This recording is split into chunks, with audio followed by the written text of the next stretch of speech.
Hey, this is Raya. Since we talked last week, oh my God, coronavirus. So a week ago we were like, I think coronavirus might be a thing.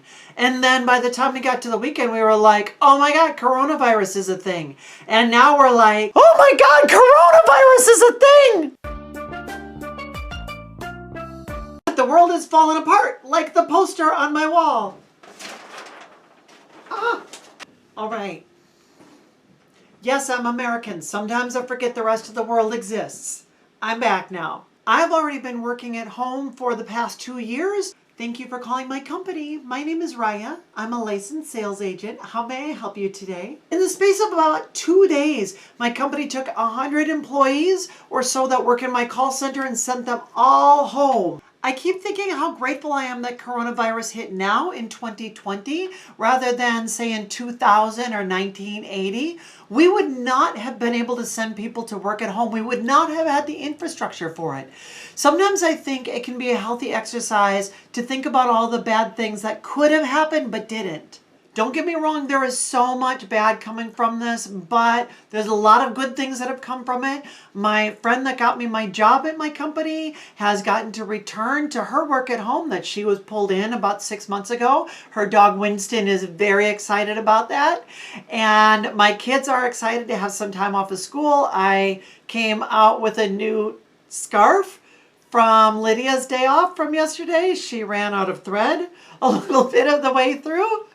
But thank you, Lydia, if you're watching this video. I don't normally talk much about current events. That's just really not my thing. I just need some time to percolate. So I don't have a whole lot to say about coronavirus, but I do want to talk about that idea of percolating and dealing with kind of the big issues of life.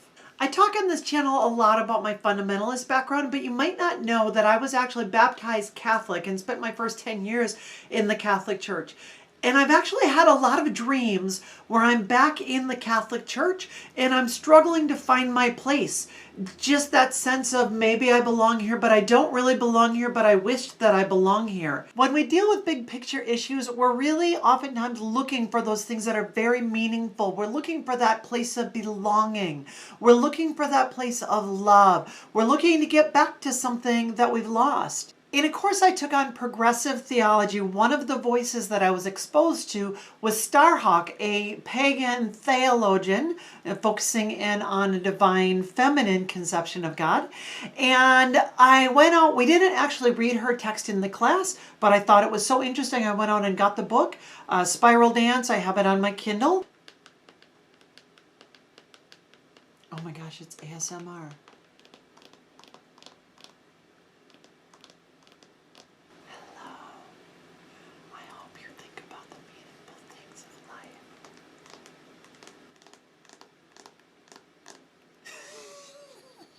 She writes from the fairy tradition. She says, in the fairy tradition, the unconscious mind is called younger self, and the conscious mind is called talking self. And a little bit later she says, but in the fairy tradition, there's a third self recognized, the deep self or the God self, which does not easily correspond to any psychological concept. And so she talks about this tripartite view of humanity and the way that our mind functions. And she does talk later on about that. Don't try to line that up with, say, Freudian psychology or anything. We're not talking about the ego, the id, and the superego. This is an entirely different concept. So the talking self would correspond really to the part of ourselves that's most on the surface. It's the part of ourselves that reasons. It's the part of ourselves that we most frequently think of as ourselves. And for me, that's really where I live. Younger self is the part of ourselves that's much more emotional. Younger self doesn't typically use words. Younger self is much more driven by passion and the things that we want. Younger self is actually, you know what?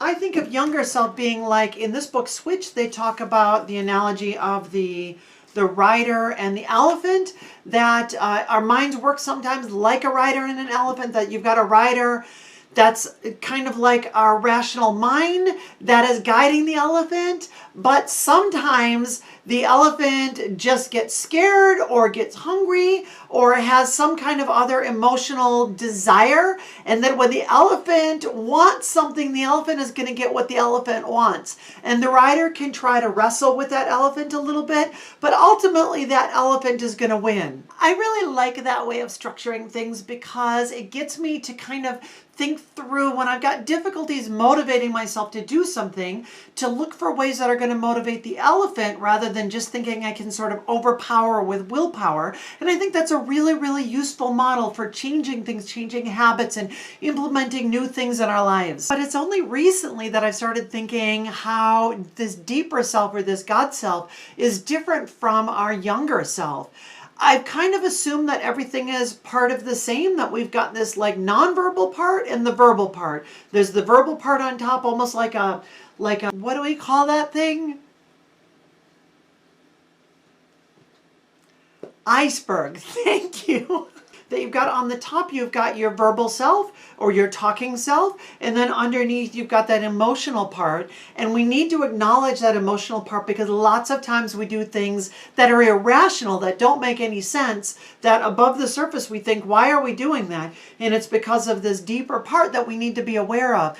But recently I've started to realize that this deeper self is actually maybe even down farther below, that you've got these three parts and that these two are actually different, that the deeper self and the younger self are actually entirely different parts probably of our brain. They're probably in different places in our brain. As I've been wrestling with these dreams and thinking through what these dreams mean, I think that those dreams are coming from that deeper self, from that really subconscious part of ourselves that is concerned about those important big issues like belonging, like meaning, like purpose, like destiny. And that does not easily go away. And even if you are focused in on fulfilling your passions and filling your desires and your dreams, that can oftentimes come at the expense of the really deeper part of ourselves.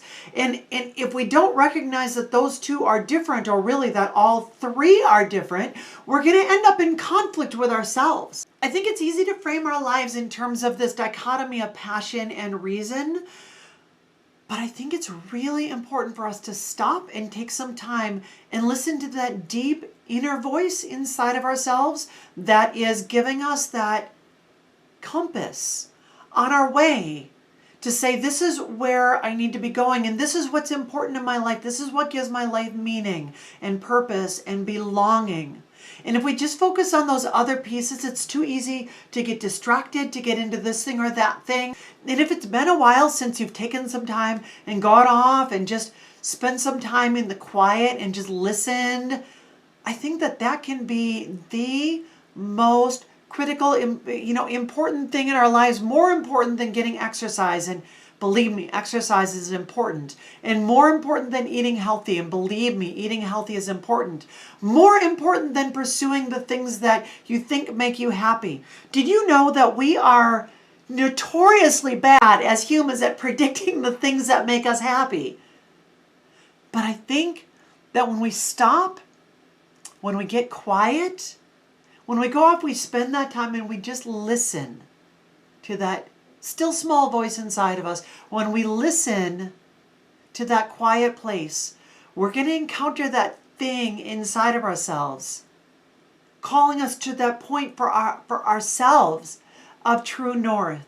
I don't talk about current events very often because for me, this is where I want to go. This is where I want to be thinking about. And for us right now, as we're in this time of quarantine, I want to invite you to take some time and get alone with yourself and listen to that still small voice. I think that this can be a great time to see what really matters in our lives, what's really important. Make sure to take some time to like, comment, subscribe, all that fun stuff you do on videos. We'll see you guys next time. Thank you. Bye.